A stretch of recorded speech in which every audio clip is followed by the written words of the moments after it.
कहानियाँ किसे पसंद नहीं होती सुनाना और कभी कभी सुनना, क्योंकि ये कहानियाँ ही होती हैं जो जुदासी तो होती हैं पर कहीं ना कहीं हमारे जैसी होती हैं।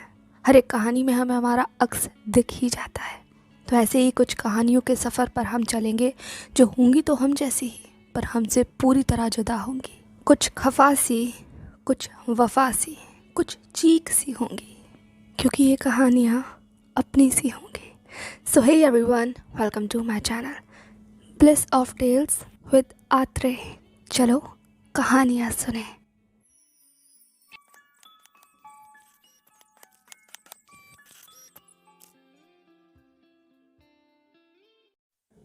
तो आज की पहली कहानी है रुद्र और तारा की, जिसका नाम है मुझे कुछ कहना था। तो इस कहानी को मैंने ही लिखा है और मैं ही इसे अल्फाज देने वाली हूँ। तो चलिए शुरू करते हैं आज की कहानी। शाम का पहर था, सूरज धीरे धीरे डूब रहा था और शहर अपने आप में खोया हुआ था, पर मुझसे ज़्यादा नहीं। मैं डूबा था अपनी सोच में। फिर भी सुन सकता था कोई शख्स लगातार कुछ कह रहा है, लगातार। तुम अंकल से बात क्यों नहीं करते? मुझे पूरी उम्मीद है वो समझेंगे, तारा ने मेरे पास बैठते हुए एक बार फिर से कहा।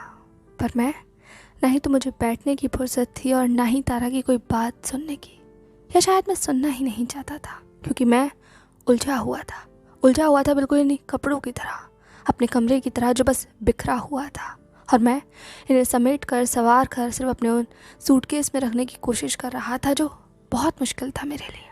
एंड तारा कहीं ना कहीं मुझे समझ रही थी। वो देख रही थी कि जितने ज़्यादा उलझे हुए ये कपड़े हैं और जितने ज़्यादा बिखरा हुआ ये कमरा है, उससे कहीं गुना ज़्यादा मैं बिखरा हुआ हूँ।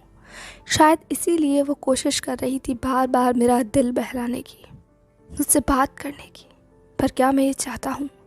क्या मैं अपना दिल बहलाना या बात करना चाहता हूँ? शायद इसका जवाब नहीं था, लेकिन फिर भी तारा की आंखों में कुछ ऐसा था कि मैं उसे नज़रअंदाज कर ही नहीं पाया। और आखिर नज़रअंदाज कब तक ही कर पाऊँगा? तारा का सवाल वाजिब था। आखिर इतना लंबा वक्त हो चुका था और अगर मैं ऐसे ही चुप रहा तो।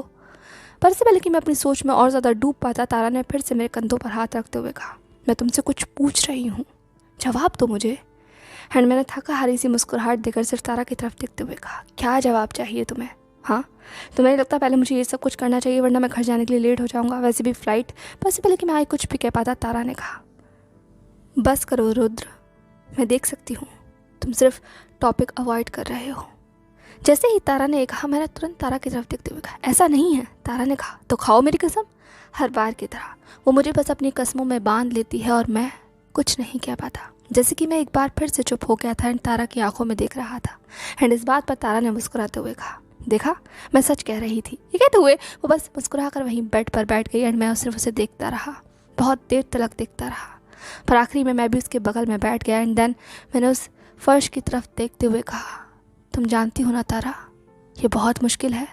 तारा ने कहा, मुश्किल तो हर चीज़ होती है रुद्र, पर आसान तो इसे हम ही करते हैं ना, जब हम बात करते हैं। पर जब तुम बात करोगे ही नहीं तो चीज़ें कैसे आसान? तभी मैंने तारा को काटते हुए कहा, तुम जानती हो ना, मैं बात कैसे करूं? और पापा के बारे में तो तुम्हें। तभी तारा ने कहा, आखिर में वो तुम्हारे पापा ही है ना रुद्र? रुद्र ने कहा, हाँ, मेरे पापा, जो बहुत स्ट्रिक्ट है, जिनके अपने कुछ उसूल हैं, कायदे हैं, कानून हैं। उन्हीं उसूलों और कायदे कानूनों के भीतर हमें अपनी ज़िंदगी को आगे बढ़ाना है, हम उसके बाहर नहीं जा सकते। तारा ने कहा, तो ये बात तो तुम्हें मुझसे प्यार करने से पहले सोचनी चाहिए थी ना। तब कहाँ गए थे ये उसूल, ये कायदे, ये कानून? क्या तब तुम्हें ये पता नहीं थे? इस बार तारा की आवाज़ के अंदर एक झल्लाहट थी, गुस्सा था, नाराज़गी थी। एंड मैं समझ सकता था ये सब कुछ मेरे लिए था, पर मैं क्या कर सकता था, क्योंकि आखिरी में ये सब कुछ मेरे हाथ में थोड़े ही था। हम बस मिले और एक दूसरे के हो गए, जैसे हम दोनों कभी अलग थे ही नहीं। वो मेरी हर खामोशी की वजह जान जाती थी और मैं उसकी मुस्कुराहट की। वो मुझे समझने लग गई थी और मैं उसे। पूरी दुनिया में शायद पहली बार ऐसा था जब मुझे किसी से मिलकर ऐसा लगा कि मैं अपने ख्यालों में उलझ ही रहा था। तभी तारा ने कहा, रुद्र। मैंने तारा की तरफ देखते हुए कहा, तारा ने कहा, मैं सच कह रही हूँ, बस कुछ ही वक्त बचा है हमारा कॉलेज पास आउट होने में। एंड उसके बाद अगर तुमने कुछ नहीं किया तो हम ये कहते हुए वो चुप हो गई थी। पर उसकी चुप्पी के अंदर बहुत कुछ था, जैसे कि अगर तुमने कुछ नहीं किया तो हम हलाक हो जाएंगे, अगर तुमने कुछ नहीं किया तो हम हार जाएंगे, अगर तुमने कुछ नहीं किया तो हमारे सारे सपने। मैंने अपनी आंखों को बस बंद कर लिया। मैं फ़्लाइट में था और घर जा रहा था, और बस यही सोच रहा था जो तारा ने मुझसे जाते वक्त कहा था, अपने पापा से बात करना, वरना भूल जाना मुझे, भूल जाना उसे। क्या ये इतना आसान था? मैं तारा को नहीं भूल सकता। नहीं, उसने तो मुझे ज़िंदगी देखने का एक नया नज़रिया दिया है। उसकी वजह से तो मैं फिर से ख्वाब देखने लगा हूँ, उसकी वजह से तो मैं फिर से। अब क्या ही सोचूं कि उसने मुझे क्या दिया है, और कितना सोचूं, क्योंकि जितना सोचूंगा उतना ही ज़्यादा मैं कैद होता जाऊंगा और किसी से कुछ भी नहीं कह पाऊंगा, जैसे कि अभी हो रहा था। मैं अपने ख्यालों में ही उलझा हुआ था, तभी अचानक से कमरे में दस्तक हुई।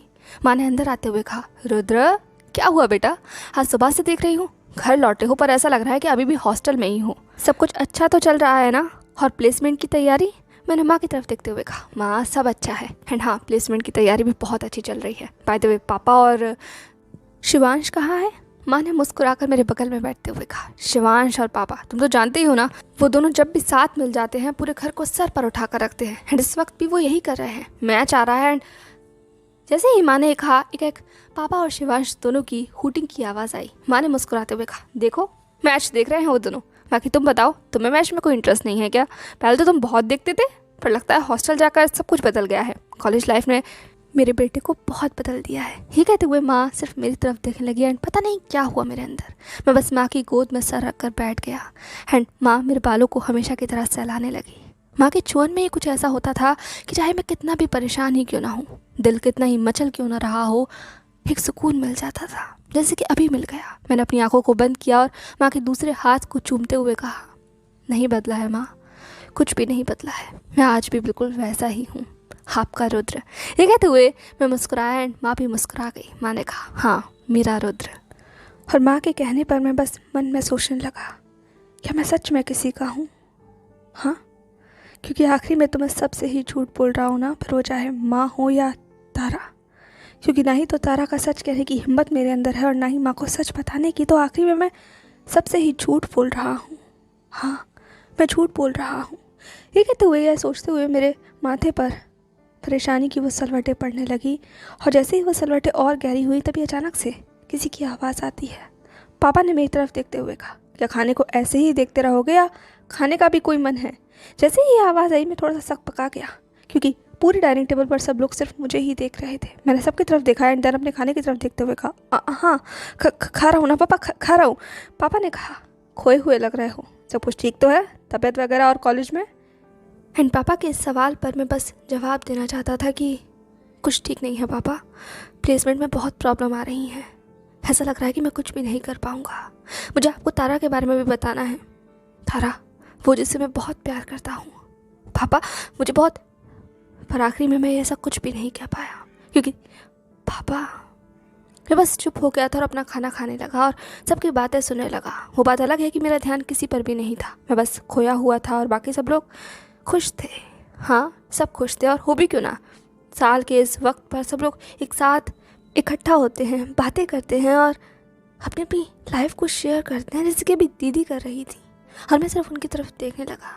तभी अचानक से कुछ ऐसा हुआ और ऐसा कहा गया कि सबकी सांसें एक पल के जैसे अटक गई। और ये बात किसी और ने नहीं बल्कि पापा ने कही थी। पापा ने अपना डिनर ख़त्म किया, अपनी प्लेट को आगे की तरफ सरकाया, हम सब की तरफ देखते हुए कहा, मुझे कुछ कहना है। एंड पापा का यही कहना होता था कि मेरी धड़कनें ऊपर नीचे होना शुरू कर देती थी, क्योंकि पापा जब भी ऐसा कुछ कहते थे इसका मतलब साफ था, पापा को कहना नहीं है, एक फरमान सुनाना है, और उस फरमान का मकसद सिर्फ इतना है कि हम सबको उसे मानना है। एंड एक बार फिर से ऐसा ही एक फरमान सुनाया जा रहा था, पर जो कुछ भी पापा ने कहा उससे एक पल के लिए मैं बस सकपका गया, और बाकी सब लोग बस शांत होकर सामने की तरफ देखने लगे, और दीदी ने अपना निगाहों को झुका लिया। पापा ने कहा, तो शादी फिक्स हो गई है, लड़का मुझे पसंद है और तुम्हारी दीदी को भी पसंद है ना रिया?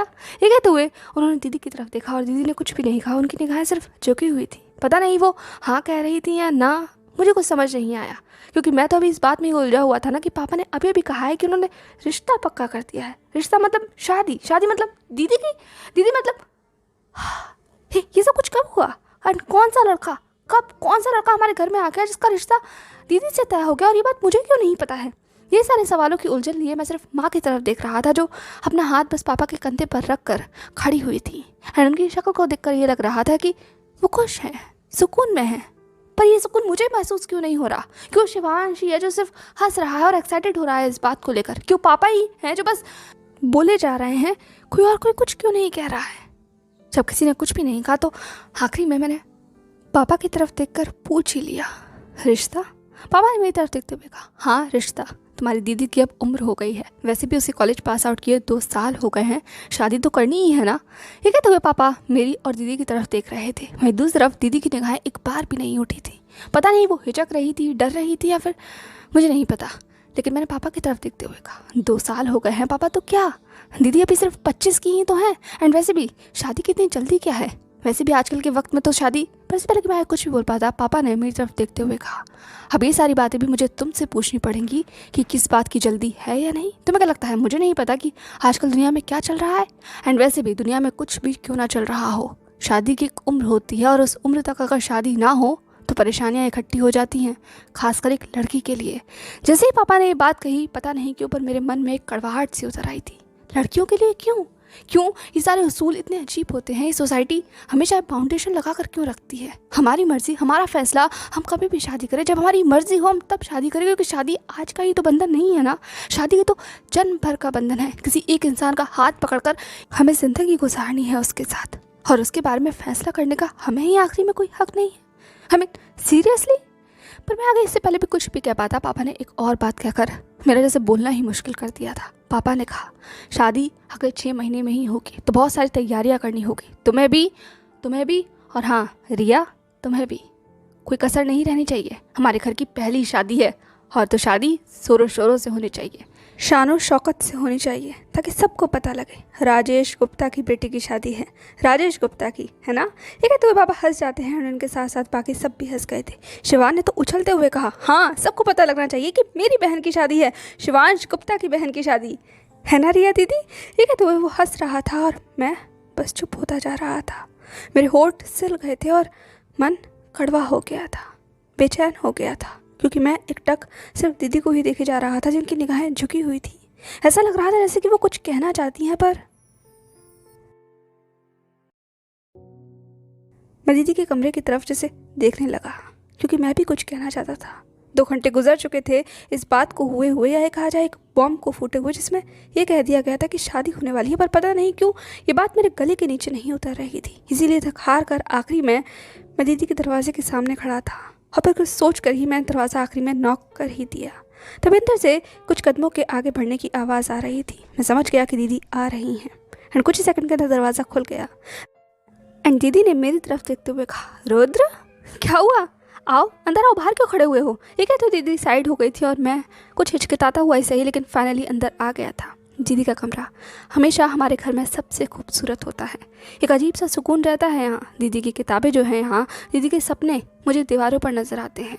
न जाने कितनी सारी कविताएं, छोटी कहानियाँ और बहुत सारे गीत दीदी ने लिख लिख कर दीवार पर टांग रखे हैं। अपने फेवरेट राइटर्स को भी मेंशन करा हुआ है। इसके जैसा बहुत कुछ। दीदी का सपना है एक राइटर बनने का। कहने को बहुत अच्छा लिखती हैं, बहुत अच्छा, पर एक ही कमी है, वो अपनी लिखावट को कभी किसी को दिखाती नहीं है। हमारे अलावा शायद किसी को पता भी नहीं होगा, यहाँ तक कि पापा को भी नहीं, कि दीदी कितना अच्छा लिखती हैं। या शायद इस बात से कोई फ़र्क। पर इससे पहले कि मैं कुछ भी और सोच पाता, तभी दीदी ने कहा, रुद्र क्या हुआ, आज टेबल पर भी तुम खोए हुए लग रहे थे और अब भी क्या हुआ, बैठो यहाँ। ठीक है, तो दीदी ने अपने साइड बेड पर इशारा किया। तो सोच कर मैं भी वहाँ जाकर बैठ गया, पर कुछ बोला नहीं। और लगभग ऐसा कुछ 5 मिनट तक रहा और दीदी भी बस चुपचाप मुझे ही देखती रही, जैसे कि वो मेरा ही इंतज़ार कर रही थी कुछ कहने का।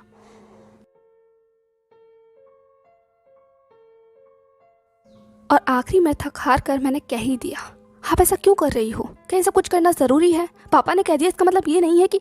ये कहते हुए मैं आगे बोलने वाला था, दीदी ने कहा, हे शांत शांत, ज़रा धीमे धीमे कर बोलो और मुझे समझने का मौका तो दो। किस बारे में कह रहे हो, क्या कर दिया मैंने ऐसा, और पापा के कहने पर क्या। ये कहते हुए दीदी मेरी तरफ देखने लगी और मैंने गहरी सांस लेकर दीदी की तरफ देखकर फिर से कहा, लेकिन इस बार धीरे से। मैं दीदी का हाथ थामा और बहुत धीमी आवाज़ में कहा, आप ऐसा क्यों कर रही हो, शादी के लिए आपने हाँ क्यों कहा। पापा तो बस कहते रहते हैं, उन्हें कुछ नहीं पता। मतलब उन्हें आपके बारे में पूछना चाहिए था ना, आप क्या चाहती हैं और आपकी क्या इच्छाएं हैं, क्या आप शादी करना चाहती हैं या नहीं। तभी दीदी ने एक मेरे हाथ पर हाथ रखते हुए कहा, और तुम्हें ऐसा क्यों लगता है कि मैं ऐसा नहीं चाहती। जैसे ही दीदी ने ये कहा, एक मेरी निगाहें शौक में बस दीदी की तरफ घूम गई। मैं अचंभित लग रहा था एंड ये चीज़ दीदी को भी समझ आ गई थी, इसीलिए उन्होंने मुस्कुराकर मेरे बालों को रफल करते हुए कहा, तुम्हें ऐसा क्यों लग रहा है कि मैं ऐसा कुछ नहीं चाहती। और दीदी की इस बात पर मैं बस चुप हो गया और उनकी आंखों में देखने लगा। और जैसे सवाल दीदी ने मुझसे पूछा था, मैंने भी खुद से पूछा कि आखिर मुझे ऐसा क्यों लग रहा है कि दीदी ये नहीं चाहती। क्यों? क्योंकि वो चुप थी, क्योंकि उन्होंने डिनर टेबल के ऊपर कुछ भी नहीं कहा, क्योंकि उन्होंने अपनी निगाहों को झुका लिया था, क्योंकि उनमें मैं खुद को देख पा रहा था। चुप होना मतलब अपने मन की बात ना कहना, निगाहों को इधर उधर कर लेना, इसका मतलब चीज़ों को अवॉइड करना। मैं बस दीदी के अंदर खुद को देख रहा था, मैंने उनके बारे में तो पूछा ही नहीं। और जिस तरीके से पापा ने सब कुछ सुना दिया, मैंने भी बस दीदी को सुना दिया। मैंने उनकी आंखों में नहीं देखा, क्योंकि अगर मैं उनकी आंखों में देखता तो शायद मुझे अपना सवाल दागने से पहले ही जवाब मिल जाता, क्योंकि दीदी की आंखों में तो ऐसी कोई बेचैनी नज़र नहीं आ रही जिस बेचैनी को लेकर मैं उनके कमरे में आया था। दीदी तो सुकून में लग रही हैं। क्या वो सच में? मेरे इन ख्यालों के घोड़ों को दीदी ने ब्रेक लगाते हुए मेरी तरफ देखते हुए कहा, मैंने कुछ पूछा है रुद्रा, तुम्हें ऐसा क्यों लग रहा है कि मैं बेचैन हूँ और मैं ये सब कुछ नहीं चाहती। इस बात पर मैं बस चुप हो गया। दीदी सिर्फ मेरी तरफ देखने लगी। उनका देखना हमेशा से ऐसा होता था जैसे कि वो मेरी रूह में झांक रही हैं, जैसे कि इस बार ही हुआ। दीदी ने मेरे हाथ पर अपनी पकड़ को मजबूत करते हुए कहा, परेशान लग रहे हो, जब से आए हो मैं देख रही हूँ कहीं उलझे हुए से हो, कुछ कहना चाहते हो। मैंने बस एक गहरी सांस लेकर दीदी की तरफ देखते हुए कहा, पता नहीं दीदी, पर बस फिक्र हो गई अचानक से। पापा ने ये सब कुछ सुना दिया ना, और आप अभी शादी करने की क्या ज़रूरत है, अभी तो आप सिर्फ। तभी दीदी ने कहा, कभी ना कभी तो करनी ही होगी ना रुद्र, आज या कल क्या ही फ़र्क पड़ जाएगा। वैसे भी मेरी पढ़ाई खत्म हुए एक लंबा वक्त हो गया है, और पापा मेरे ऊपर कोई जोर ज़बरदस्ती नहीं कर रहे हैं। उन्होंने मुझसे पूछा था, बाकायदा लड़के का फ़ोटो, उनका पूरा बायोडाटा मेरी तरफ भेजा था, एंड मैंने ये सब कुछ। तभी मैंने कहा दीदी की तरफ देखते हुए कहा, और आपने सिर्फ हाँ कर दिया, क्योंकि ये बात आप भी जानती थी कि आपके पास ना कहने का कोई ऑप्शन नहीं था, है ना। इस बात पर दीदी जैसे खामोश हो गई और वो सिर्फ मेरी तरफ देखने लगी। मैंने कहा, मुझे पता ही था, माँ ने मुझे अभी बताया कि लड़का कौन है। पापा के ऑफिस में सिन्हा अंकल है ना, उनका बेटा है। एंड पापा इसीलिए राज़ी हो गए होंगे क्योंकि उन्हें लग रहा था कि उनके दोस्त का बेटा है तो अच्छा ही होगा ना। पर आखिर में उन्हें आपसे पूछना तो चाहिए था। और दीदी आप। तभी दीदी ने मेरी तरफ फिर से देखते हुए कहा, शांत शांत रुद्रा, शांत। अभी सब कुछ फिक्स नहीं हो गया है, हमें मौका मिलेगा एक दूसरे से बात करने का, एंड उसके बाद हम फैसला। तभी मैंने कहा, क्या एक मुलाकात में ज़िंदगी भर का फैसला हो सकता है दीदी? क्या एक मुलाकात में आप समझ सकती हैं कि ये इंसान आपके लिए ठीक है या नहीं? हाँ, क्या एक मुलाकात? तभी दीदी ने कहा, एक ही मुलाकात में प्यार होता है रुद्र। दीदी की इस बात पर जैसे मैं बस चुप हो गया और दीदी की तरफ देखने लगा। दीदी ने मुस्कुराते हुए कहा, तुम्हें भी तो हो गया है ना, हुआ था, हुआ है तारा से। जैसे उन्होंने कहा, मेरी जैसे सांसें ही अटक गई और मैं सिर्फ दीदी की तरफ देखने लगा। दीदी ने मुस्कुराते हुए कहा, तुम्हें क्या लगा, तुम किसी को नहीं बताओगे तो किसी को पता नहीं चलेगा? मैंने सक पकाते हुए कहा, आपको कैसे? तभी दीदी ने कहा, बस ऐसे ही आंखें पढ़ना मैं जानती हूँ रुद्र, क्योंकि शायद तुम भूले ना हो, शब्द मेरा शौक़ है और इंसान को पढ़ना मेरी आदत। पहली नज़र में बता सकती हूँ कि कौन क्या सोच रहा है। ये कहते हुए दीदी जैसे मेरी आंखों में देखने लगी एंड एक बार फिर से वही हुआ। उनका आंखों में देखना जैसे रूह में झांकने जैसा था। मैं दीदी से चाह कर भी कुछ नहीं छुपा सकता था एंड इस बार भी बस यही हुआ। पर पता नहीं क्यों एक अजीब सा सुकून महसूस हो रहा था। ऐसा लग रहा था सीने से जैसे कोई भार उठ गया है। यूँ तो दीदी को पता लगना इस बात पर कोई फ़र्क नहीं डालेगा कि मेरे दिल पर अभी भी एक बोझ है, और वो बोझ है पापा से सब कुछ कहने का, लेकिन पता नहीं क्यों अच्छा लग रहा था। वापस लौटते हुए इस बार मैं उतना ज़्यादा परेशान या डिस्टर्ब नहीं लग रहा था जितना घर जाते वक्त लग रहा था। मेरे चेहरे पर खुशी थी एंड ये खुशी और ज़्यादा बढ़ गई जब गेट पर मुझे तारा खड़ी नज़र आई। और बस अपनी इस सुकून को थोड़ा सा तारा के साथ बांटने के लिए मैंने तारा को पीछे से हक कर लिया। एंड एक पल से तारा चौंक गई थी, लेकिन अगले ही सेकंड उसे भी एहसास हो गया कि ये मैं हूँ, इसीलिए वो भी थोड़ा काम डाउन हो जाती है। कुछ देर तक हम लोगों में से कोई भी कुछ नहीं कह रहा था। ऐसा लग रहा था जैसे एक दूसरे की सांसों को सुन रहे हों। पर कब तक ये सुकून कायम रह सकता था? क्योंकि अगले ही पल तारा ने जो कहा उसने मेरे सुकून में जैसे खलल डाल दिया। तारा ने अपनी धीमी आवाज़ में पूछा, क्या तुमने घर पर बात की? एंड इस बात पर मैं जैसे कुछ भी नहीं बोलता, बस खामोश हो जाता हूँ। एंड तारा की आवाज़ जैसे और धीमी हो गई, मतलब नहीं की, मैंने अपनी धीमी आवाज़ में कहा, ऐसा नहीं है तारा, अगली बार कर लूँगा। इस बार मेरे पास एक न्यूज़ है, ऐसी न्यूज़ जिसे सुनने के बाद मुझे वक्त ही नहीं मिला कुछ भी कहने का, क्योंकि एक साथ 2-3 दिन बॉम्ब नहीं फोड़े जा सकते थे ना घर पर। तो पता है क्या हुआ है? रिया दीदी की शादी तय हो गई है। तुम्हें पता है, रिया दीदी की शादी। सीरियसली मुझे पहले बहुत घबराहट हो रही थी जब मैंने पहली बार ये न्यूज़ सुनी। एंड मुझे ऐसा लग रहा था कि वो लड़का खड़ूस होगा, जस्ट बिकॉज कि वो पापा के ऑफिस के फ्रेंड का कोई बेटा था। लेकिन जब मैं उससे पहली बार मिला, he is a amazing person, literally he is a amazing person. उसकी क्वालिफिकेशन, उसकी personality, he is a friendly guy, लेकिन इंटेलिजेंट भी वो बहुत है। पता नहीं क्यों, पर उसे देख कर ही मुझे ऐसा लगा कि ही इज़ द वन। दीदी के लिए परफेक्ट है, बहुत परफेक्ट। सच में सब कुछ बहुत परफेक्ट है। मैं अपने इस परफेक्ट स्टोरी को सुनाने के चक्कर में इतना ज़्यादा मशगूल हो गया था कि मैं तारा के उस इम्परफेक्ट एक्सप्रेशन का मतलब ही नहीं समझ पाया।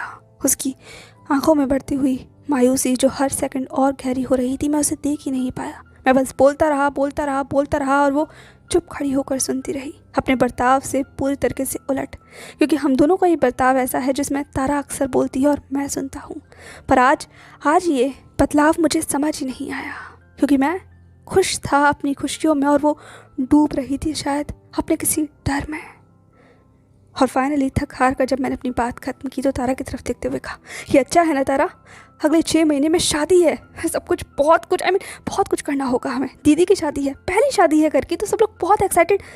एंड अब जाकर मेरी नज़रें तारा की उन आँखों पर गई थी जो बिल्कुल भी एक्साइटेड नहीं लग रही थी। उसके उलट वो सिर्फ मुझे देख रही थी अपनी खाली आंखों से, और उसकी ऐसी आंखें मुझे बस चुप करने के लिए काफ़ी थी। एक अजीब सा डर मेरे दिल में देने के लिए काफ़ी थी, और मैं बस सहम गया। मैंने अपने कदमों को आगे बढ़ाया और तारा के हाथों को पकड़ते हुए कहा, क्या हुआ, खुश नहीं हो तुम? तारा ने तुरंत अपने चेहरे पर मुस्कुराहट लाते हुए कहा, हाँ खुश हूँ ना, बहुत खुश हूँ। हाँ, दीदी को मेरी तरफ से कॉन्ग्रेचुलेशन कहना। मैंने कहा, तारा ने कहा, बाय द वे मुझे तुम्हें कुछ बताना था, पर तुम्हारे पास ऑलरेडी एक न्यूज़ है। मुझे ऐसा लगता है कि मुझे ये सब कुछ बाद में शेयर करना चाहिए। एंड मैं चलती हूँ। ये कहते तो तारा जाने लगी, पर मुझे ऐसा लग रहा था कि वो यहाँ से अभी गई तो बहुत कुछ छूट जाएगा, और ऐसा नहीं हो सकता। इसीलिए मैंने हड़बड़ाकर तुरंत तारा का हाथ पकड़ते हुए कहा, हे क्या हुआ है, कहाँ जा रही हो, और तुम इस तरीके से भाग क्यों रही हो, क्या हुआ है तारा? ये कहते हुए मैं तारा की तरफ देखने लगा। तारा ने मेरी तरफ देखते हुए कहा, मैं भाग नहीं रही हूँ रुद्र। पर ये सिर्फ कहने की बातें थी, क्योंकि तारा भाग रही थी और ये हम दोनों ही जानते थे। पर उससे भी ज़्यादा डरावनी बात ये थी कि आखिर हुआ क्या, क्योंकि तारा की आंखें झूठ नहीं बोलती, वो सब कुछ चीख कर कह देती हैं। और वो इस वक्त ये कह रही थी कि मैंने तारा की तरफ देखते हुए कहा, क्या हुआ है? तारा ने कहा, कुछ नहीं हुआ रुद्र, तुम खुश हो? तभी मैंने कहा, तारा। एंड मेरी इस आवाज़ का मतलब साफ था, तारा को बोलना होगा। इसीलिए तारा ने सिर्फ एक गहरी सांस ली, अपने पर्स में से एक एनवलप बाहर निकाला और मेरे हाथों में रख दिया। पता नहीं क्यों वो सफ़ेद एनवलप मुझे कुछ गलत संकेत दे रहा था। ऐसा लग रहा था कि मुझे इसे नहीं खोलना चाहिए, लेकिन फिर भी आखिरी में मैंने उस एनवलप को खोल दिया। एंड उसके अंदर जो कुछ भी मैंने पढ़ा उसने जैसे मेरे पैरों को नीचे से ज़मीन नहीं निकाल दी। मैंने उस एनवलप की तरफ देखा एंड तारा की तरफ देखते हुए कहा, तारा ये क्या है, ये कब हुआ? हाँ, तुमने अप्लाई कब किया? तारा ने मेरी तरफ देखते हुए कहा, मैंने नहीं किया रुद्र ने कहा। तो फिर किसने किया? तारा ने कहा, पापा ने। जैसे ही तारा ने कहा मैं बस खामोश हो गया और उस एनवलप की तरफ देखने लगा, क्योंकि वो एनवलप इतना ज़्यादा भारी हो गया था मेरे हाथों में कि होठों से शब्द ही नहीं निकल रहे थे। क्या बोलूँ, क्या कहूँ, कॉन्ग्रेचुलेट करूँ या फिर आंसू बहाऊँ? आंसू बहाऊँगा तो खुद गर्ज नहीं कहलाऊँगा, और अगर कॉन्ग्रेचुलेट करूँगा तो अपने दर्द को कैसे छुपाऊँगा? मैं बस खामोश हो गया और तारा की तरफ देखने लगा और तारा मेरी तरफ, और धीरे धीरे कर हम दोनों की ही आंखों में आंसू थे। उसके बाद हम दोनों में से किसी ने भी कुछ नहीं कहा। मैंने सिर्फ अपना एक कदम आगे बढ़ाया और तारा को अपनी बाहों में थाम लिया, बिल्कुल ऐसे जैसे कि अपनी दुनिया को संभाल रहा हूँ। एंड अपनी दुनिया को ही तो संभाल रहा था, क्योंकि तारा मेरी दुनिया ही तो थी, मेरी दुनिया। पर अभी मुझसे दूर होने वाली है, दूर, और मैं क्या करूँ मुझे कुछ समझ नहीं आ रहा। अगला एक हफ्ता बहुत ज़्यादा ख़राब गया था, बहुत ज़्यादा। ऐसा लग रहा था जैसे मैं डिप्रेशन में चला गया हूँ। अपने आप को मैंने पूरी तरीके से बंद कर लिया था। ना ही तो तारा के किसी फ़ोन कॉल का जवाब दे रहा था, ना मैसेजेस का, ना घर से आए हुए किसी फ़ोन कॉल को मैं उठा रहा था। मैं बस चुपचाप कमरे में बैठा हुआ था और अपनी और तारा की ही फ़ोटो को देख रहा था, है कहा जाए निहार रहा था। पता नहीं क्यों, पर ऐसा लग रहा था ये फ़ोटो, ये ख्वाब, ये एहसास जो हमारे हैं वो बस इस फ़ोटो के अंदर ही कैद हो जाएंगे। तारा चली जाएगी, बहुत दूर चली जाएगी, और मैं अकेला रह जाऊँगा। मैं तारा से फिर कभी मिल नहीं पाऊँगा। क्या होगा, क्या होगा? मुझे कुछ समझ नहीं आ रहा था। मैं अपनी सोच में बस डूबा ही जा रहा था। तभी अचानक से किसी शख्स ने मेरा दरवाज़ा खोला और मैं बस चौंक गया। दरवाजे की तरफ देखा तो वहाँ पर कोई और नहीं बल्कि समर खड़ा था, मेरा बेस्ट फ्रेंड और मेरा रूममेट भी। समर ने मेरी तरफ देखा और इस कमरे की तरफ देखा जो अंधेरे में डूबा हुआ था। फिर खुद में कुछ सोच कर उसने लाइट जलाकर मेरी तरफ देखते हुए कहा, बस कर देवदास बनना, बस कर। तेरी बंदी का सिलेक्शन हुआ है, तुझे खुश होना चाहिए और तू यहाँ मातम मना रहा है। आई मीन सीरियसली, तेरी सोच इतनी छोटी हो सकती है, मैंने कभी सोचा नहीं था। ये कहते हुए समर मेरे सामने आकर बैठ गया था एंड उसकी ये बातें जैसे मुझे चुभी हो। मैंने समर की तरफ देखते हुए कहा, ऐसा कुछ नहीं है और ये बात तू भी जानता है। मैं तारा के लिए बहुत खुश हूँ, बहुत बहुत ज़्यादा खुश। तभी समर ने कहा, वो तो तेरा चेहरा बता रहा है कि तू कितना खुश है। उसके शब्द जैसे मुझे निशब्द कर गए थे। मैं सिर्फ उसकी तरफ देखने लगा और एक गहरी सांस लेकर मैंने अपनी निगाहों को मोड़ लिया और उस खिड़की के बाहर देखने लगा जहाँ सूरज डूब रहा था। कुछ देर के लिए हम दोनों के बीच में एक चुप्पी पसरी हुई थी जो बहुत ज़्यादा घुटन देने वाली थी। आखिरी में समर ने मेरे कंधे पर हाथ रखते हुए कहा, डूड, तू जानता है ना, तू जितना सोचेगा चीज़ें उतनी ही ज़्यादा ख़राब होती जाएंगी और तेरी चुप्पी चीज़ों को और ज़्यादा बदतर कर देगी। तारा पता नहीं क्या सोच लेगी। मुझे मिली थी, परेशान लग रही थी। उसने मुझसे कहा कि तुम उसका फ़ोन नहीं उठा रहे हो, इसीलिए मैं यहाँ आया हूँ, वरना मेरे भी एग्ज़ाम्स हैं। ये कहते हुए समर ने मेरी तरफ देखा और मैंने समर की तरफ देखते हुए कहा, तो अपने एग्ज़ाम की प्रिपरेशन करना, जाकर पढ़ाई कर, यहाँ क्या कर रहा है, अपना टाइम वेस्ट। समर ने कहा, डूड, तू मेरा बेस्ट फ्रेंड है, एटलीस्ट हम दोनों के बीच में तो ऐसी बातें नहीं होनी चाहिए। तो मुझसे कुछ भी कह सकता है। क्या हुआ है, क्या चीज़ तुझे परेशान कर रही है? जल्दी क्या है ताकि हम चीज़ों को सॉल्व कर पाएँ। वक्त के लिए नहीं रुकता रुद्र, हमें चीज़ों को सॉर्ट आउट करना चाहिए और चुप्पी चीज़ों को ख़राब कर देती है कभी कभी। जैसे ही समर ने कहा, पता नहीं क्या था समर की बातों में कि मैं सिर्फ उसकी तरफ देखने लगा और आखिरी में मैंने एक गहरी सांस लेते हुए कहा, मुझे डर लग रहा है। समर ने कहा, और वो क्यों? मैंने कहा, क्योंकि वो तारा जाने वाली है और अगर वो चली गई और फिर कभी नहीं आई तो मुझे बस। तभी एक मुझे समर के हंसने की आवाज़ सुनाई थी। मैंने समर की तरफ देखा तो वो सच में हंस रहा था। मैंने कहा, क्या मैंने कोई जोक मारा है?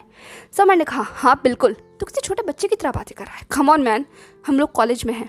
ऐसा नहीं है कि यहाँ से ज़िंदगी ख़त्म हो जाएगी, हम सब अलग होंगे। मैं और मेरी गर्लफ्रेंड भी अलग होने वाले हैं, यहाँ तक कि समझ लो कि अलग हो ही गए हैं। 1 महीना हो गया श्रुति को जाए हुए एंड उसने 1 महीने से खबर तक नहीं ली है।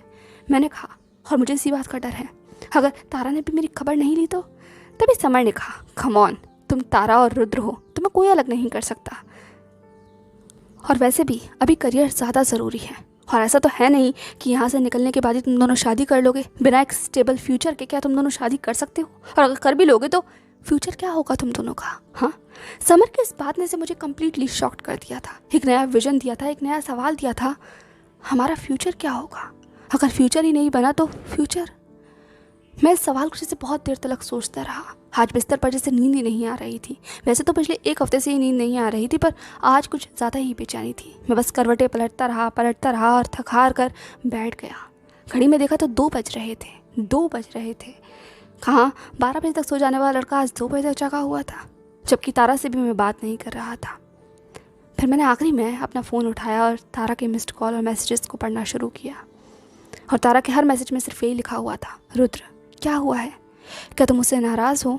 अगर तुम चाहो तो मैं नहीं जाऊंगी, अगर तुम कहो तो। इस तरीके से तारा ने न जाने कितने ही सारे वादे कर रखे थे और उन सब में यही कहा था कि अगर तुम कहो तो। मैं कहूँ तो, हाँ मैं कहूँ तो ये झली लड़की कुछ भी करने के लिए तैयार हो जाएगी। मुझे इतना भी यकीन है कि अगर मैंने इससे कहा कि तुम मत जाओ तो ये नहीं जाएगी। और मैं ऐसा नहीं कह सकता, मैं खुदगर्ज नहीं बन सकता। सिर्फ चंद खुशियों के लिए हम अपनी ज़िंदगी भर की खुशियों को बर्बाद नहीं कर सकते। अभी मुझे अपना भविष्य बनाना है, तारा को एक बेहतर फ्यूचर देना है, उसे वो सारे सपने देने हैं जिन सपनों को उसने देखा है, हम दोनों ने साथ मिलकर देखा। और उसके लिए मुझे काबिल होना होगा। अभी मेरे पास है ही क्या? अपना घर तक नहीं है, एक अच्छा बैंक बैलेंस नहीं है, मैं खुद पापा की पॉकेट मनी पर चल रहा हूँ। नहीं, मैं खुदगर्ज नहीं बन सकता। मैं पागल हो गया था जो ये सब कुछ सोच रहा था, सच में पागल हो गया था। पता नहीं क्यों, पर ये सोचकर मेरे चेहरे पर एक मुस्कुराहट आ जाती है कि मैं अभी खुद पापा के पैसों पर चल रहा हूँ और मैं सपने देख रहा हूँ अपने खुद का परिवार बनाने के, जिसके मैं अभी तक काबिल भी नहीं हूँ सच में। और मैं अपने प्यार को रोकने की कोशिश कर रहा हूँ।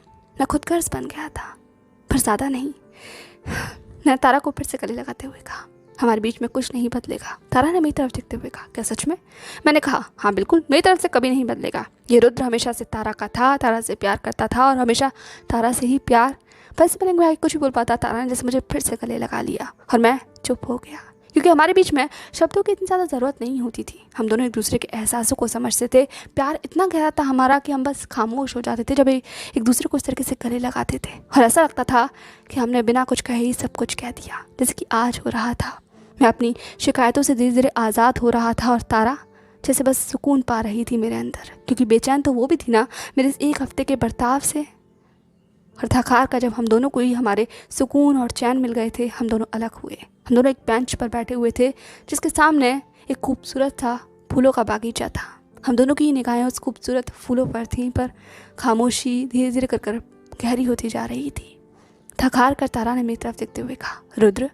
तारा की आवाज़ में एक डर था, पर मेरी आवाज़ में कोई नहीं था। मैं तारा की तरफ देखते हुए कहा, ज़्यादा डरने की ज़रूरत नहीं है। तारा ने कहा, दुनिया रिश्तों को अक्सर कच्चा कर देती है। मैंने कहा, अगर कच्चा कर देती हैं तो फिर वो कभी रिश्ते गहरे होते ही नहीं हैं तारा। तारा ने कहा, अगर हमारा रिश्ता भी वक्त की मार में टूट गया तो? मैंने कहा, अगर टूट गया तो फिर हमारा रिश्ता कभी गहरा था ही नहीं। जैसे ही मैंने कहा, तारा ने गुस्से में मेरी तरफ देखते हुए कहा, रुद्र। तारा की आवाज़ में एक वार्निंग थी, पर मेरी आवाज़ में सिर्फ सुकून था। मैंने तारा की आंखों में देखते हुए कहा, तारा, हम दोनों ही अभी अपने पैरों पर नहीं खड़े हुए हैं, पर हम दोनों के ही एक सपने हैं जो हमारे कंधों पर हैं, और मैं जानता हूँ तुम्हें उन सपनों को पाना है। तारा ने कहा, तुम मेरा सपना हो रुद्र, तुम हो मेरा सपना। मैंने तारा की आंखों में देखते हुए कहा, और तुम मेरा, पर तुम मेरे सपने के साथ साथ मेरी हकीकत भी हो तारा। मैं तुम्हें अपनी हकीकत बनाना चाहता हूँ, सिर्फ सपना ही नहीं। मैं किससे कहानियों में आगे चलकर ये नहीं कहना चाहता कि मैंने किसी से प्यार किया था। मैं हमेशा ये कहना चाहता हूँ कि मैंने तारा से प्यार किया है, और उसके लिए मुझे अपने पैरों पर खड़ा होना होगा। मुझे काबिल बनना होगा। अभी मैं तुम्हारे काबिल नहीं हूँ। हम दोनों एक दूसरे के काबिल नहीं है तारा। रुद्र की ये बात सुनकर तारा जैसे बस खामोश हो गई थी और वो उसकी आंखों में देखने लगी। बहुत देर तक वो देखती रही। तारा ने कहा, मैं तुम्हारे काबिल नहीं हूँ। रुद्र ने तारा का हाथ पकड़ा और तारा की आंखों में देखते हुए कहा, तुम तो रुद्र की हो, रुद्र की हमेशा। पर बस अभी तुम्हें अपने आप को और निखारना है तारा। इतना निखारना है, इतनी चमक देनी है अपने अंदर कि मैं तुम्हें पाने के लिए और बेताब हो जाऊं। इतना बेताब कि बस अपने आप को तुम्हें झोंक दूं। तुम्हारे अलावा मुझे कुछ भी नजर ना आए। अपने आप को इतना इतना ज़्यादा चमकीला बना लो, बिल्कुल आसमान में चमकने वाले तारे की तरह, अपने नाम की तरह तारा। और उसके लिए तुम्हें मेहनत करनी होगी। थोड़े वक्त के लिए हमें अलग रहना होगा ताकि हम एक दूसरे के और ज़्यादा करीब आ सकें, इतना ज़्यादा करीब कि कभी अलग ना हो पाए। मेरी इस बात पर तारा ने जैसे एक मेरी आंखों में देखते हुए कहा, और फिर तुम मेरे अपने पापा से बात करोगे ना? और तारा की इस बात पर मैं बस खामोश हो गया। इतनी देर से जो मैं बोल रहा था वो जैसे एक बार फिर से सिल गया मेरे होठों में, और मेरी ये चुप्पी जैसे तारा को डर देने लगी। पर वो डर ज़्यादा और गहरा नहीं हो पाया, क्योंकि अगले ही पल मैंने तारा को बस अपने बाहों में भींचते हुए कहा, बात नहीं करूँगा, फरमान सुनाऊंगा पापा को जैसे वो सुनाते हैं, और इस बार उन्हें मेरी बात माननी ही होगी। वो नकार सकते ही नहीं हैं, क्योंकि तुम इतनी काबिल हो जाओगी ना, और मैं भी अपने पैरों पर खड़ा हो जाऊंगा, तब तुम्हें फैसला ले ही पाऊंगा ना, है ना? ये कहते हुए मैंने तारा की तरफ देखा। तारा ने मुस्कुराते हुए कहा, हाँ, तब तुम अपना फैसला ले पाओगे और मैं भी काबिल हो जाऊंगी। फिर अंकल मुझे नकार नहीं पाएंगे। एंड आफ्टर ऑल एक डॉक्टर बहू इतनी भी बुरी चॉइस नहीं है ना? ये कहते हुए तारा ने मेरी तरफ देखा। मैं बस हंस गया और मैंने खुद में कहा, हाँ, एक डॉक्टर बहू।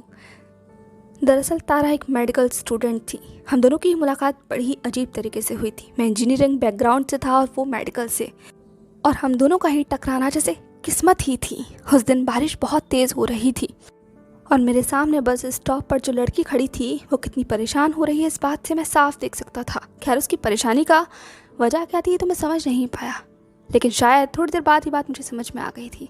दरअसल उसने वाइट कलर का कुर्ता पहना हुआ था और उसकी बाजुएं भीगी हुई थी, और जहाँ से बाजुएं भीगी थी वहाँ से कुर्ता ट्रांसपेरेंट हो गया था, और शायद यही उसकी फ़िक्र की वजह थी। इसीलिए वो बाहर जाना नहीं चाहती थी और अपने आप को बचा रही थी ताकि कुर्ता और ज़्यादा न भीग जाए और चीज़ें और ज़्यादा वर्स ना हो जाएं। पता नहीं क्यों, पर मुझे ऐसा लगा कि मुझे उसकी मदद करनी चाहिए। इसलिए बिना कुछ सोचे समझे मैं खुद उस बारिश में आगे बढ़ा और अपना छाता बस ऑफ़र कर दिया। ऑफ़र ही नहीं, मैं उसे वो छाता दे आया था। एंड इससे पहले कि वो मना कर पाती मैं वहाँ से भाग गया था। सच में मैं भाग गया था। इस बात को सोच कर मैं आज भी हंसता हूँ, क्योंकि उस दिन मैं तारा को सिर्फ अपना छाता ही नहीं देकर आया था, मैं अपना दिल भी दे आया था और दिल देकर भाग गया था क्योंकि उस दिन मेरा दिल बहुत ज़ोर से धड़क रहा था, क्योंकि आज से पहले मैंने इतनी खूबसूरत लड़की कभी देखी ही नहीं थी। हाँ, नहीं देखी थी। पता नहीं वो तारा की खूबसूरती थी या उसकी आंखों की वो मासूमियत, या जिस तरीके से वो बस उस बारिश में खड़ी हुई थी, वो दृश्य मेरे दिल में उतर गया था। बस उतर गया था, बिल्कुल वैसे ही जैसे कि आज उतरा हुआ है। हाथ पैर से बारिश हो रही है, बहुत तेज़ बारिश। पर ये बारिश मुझे इस बार सुकून नहीं दे रही है, बेचैनी दे रही है। पता नहीं क्यों, पर मैं तारा को आज ज़्यादा याद कर रहा हूँ। 6 साल गुजर चुके हैं तारा और मुझे अलग हुए हुए।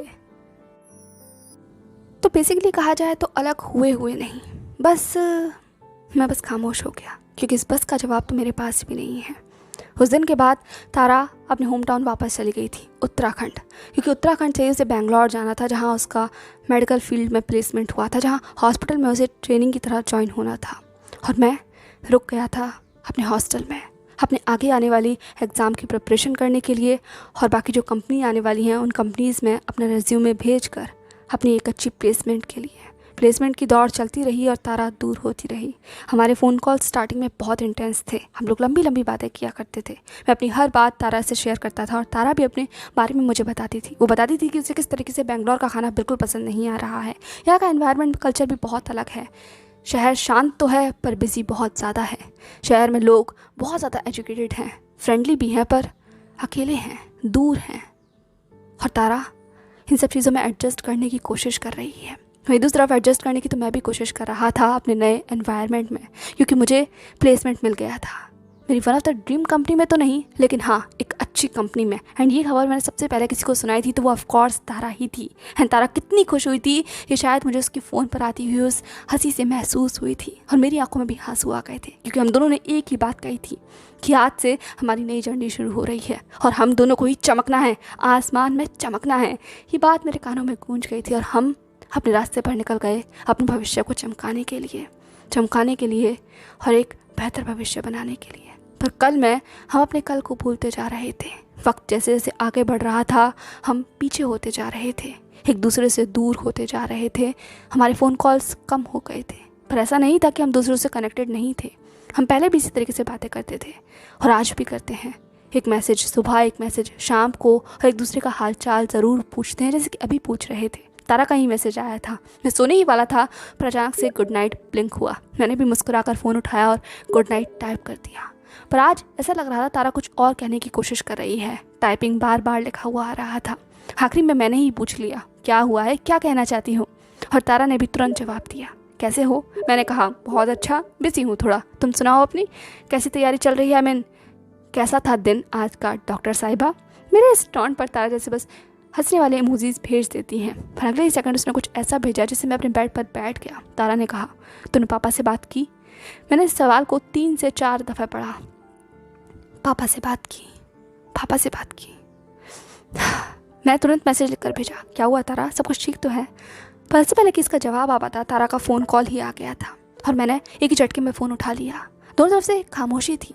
मैंने कहा, तारा कुछ बोली नहीं। मैंने कहा, तारा ने कहा, इसका मतलब तुमने आज भी बात नहीं की। मैंने कहा, क्या हुआ है तारा, मैं कर लूँगा बात, मैंने कहा है ना। महीने के आखिरी में जब मैं पापा के पास जाऊँगा तभी तारा ने कहा, मेरे पापा मेरा रिश्ता तय कर रहे हैं। एंड ये बात सुनकर तो जैसे पैरों के नीचे से ज़मीन खिसक जाती है ना, मेरे साथ बिल्कुल वैसा ही हुआ। ऐसा लगा जैसे मेरे गले में कुछ कौंध क्या है, कड़वा सा, बहुत कड़वा सा, और मैं कुछ कह नहीं पा रहा हूँ, घुटन हो रही है। लेकिन फिर भी मैंने अपने फ़ोन को जकड़ते हुए कहा, रिश्ता तय कर दिया है? ऐसे कैसे? हम दोनों का रिश्ता? तारा ने कहा, मैं तुमसे कहा था पापा से बात कर लो, अंकल से बात कर लो, पर तुमने मेरी कभी सुनी नहीं ना, कभी नहीं सुनी। और अब मेरे पापा नहीं सुन रहे हैं, उन्होंने साफ कह दिया है कि रिश्ता तय हो चुका है। मैंने तुरंत कहा, ऐसा नहीं हो सकता तारा, मैं बात करूँगा अंकल से। तारा ने तुरंत कहा, पहले तुम अपने पापा से तो बात करो रुद्र। और तारा की ये बात जैसे मेरे गाल पर एक तमाचे की तरह लगी हो। मैं खामोश हो गया और वहीं दूसरी तरफ तारा खामोश हो गई, पर मैं महसूस कर सकता था कि तारा की आंखों से एक आंसू निकला है। उसने उसे बेतरतीब से पूछा है एंड अपने गले को संभालते हुए उसने मुझसे कहा है, तो तुम आज भी बात नहीं करोगे? तुम आज भी डरते हो अपने पापा को ये बताने से कि तुम्हें किसी से प्यार हुआ है, क्योंकि तुम्हें ऐसा लगता है कि तुम्हारे पापा इस बात को कभी समझेंगे नहीं। मैंने कहा, ऐसा नहीं है तारा ने कहा, ऐसा ही है। पागल बनाना बंद करो, खुद को भी और मुझे भी। इतने सालों से पागल बना रहे हो और मैं पागल बनती जा रही हूँ। तभी मैंने कहा, तारा मैं तुम्हें पागल नहीं बना रहा हूँ, ये बात तुम भी जानती हो कि मैं तुमसे कितना प्यार। तभी तारा ने कहा, तो प्यार को हकीकत कब बनाओगे? तुमने मुझसे कहा था कि तुम मुझे अपनी हकीकत बनाना चाहते हो, सपना नहीं। इसीलिए हम अलग हुए थे, ताकि अपने भविष्य को बना सके, एक दूसरे की हकीकत बना सके। पर तुम आज भी ऐसे ही हो, आज भी अपने परिवार से मेरी बात करने में डर रहे हो, आज भी तुम ऐसे ही बर्ताव कर रहे हो। मुझे नहीं लगता कि तुम कभी भी अपने पापा से बात कर पाओगे, क्योंकि तुम्हारी फैमिली में लव मैरिजेस अलाउड नहीं है। क्योंकि तुम्हारे पापा आज भी यही सोचते हैं कि जिसे वो चुनेंगे तुम्हारे लिए वही परफेक्ट होगा, जैसे कि उन्होंने तुम्हारी दीदी के लिए चुना था, जैसे तुमने अपनी बहन के लिए चुना था। आखिरी में तुम्हारे लिए भी कोई चुन लिया जाएगा, और आखिरी में तुम्हारी बहन भी तुम्हारे लिए बहुत खुश होगी, जैसे कि तुम खुश थे क्योंकि तुम्हारे पापा खुश थे। तारा की इस बात पर मैं जैसे झन्ना गया। मैंने भी अपनी तीखी आवाज़ में कहा, जैसे कि तुम्हारे पापा कह रहे हैं तुमसे अब अरेंज मैरिज करने के लिए, क्या तुम अपने पापा से कह सकती हो कि तुम मुझसे प्यार करती हो? और अगर तुमने अपने पापा से कहा तो? तभी तारा ने कहा, मैं कह सकती हूँ रुद्र, मैं कह सकती हूँ, पर मैं अपने पापा से ये नहीं कह सकती कि जिससे मैंने प्यार किया वो पीछे हट गया। क्योंकि मैं अपने पापा को अपने प्यार से मिलवाना चाहती हूँ, धोखे से नहीं।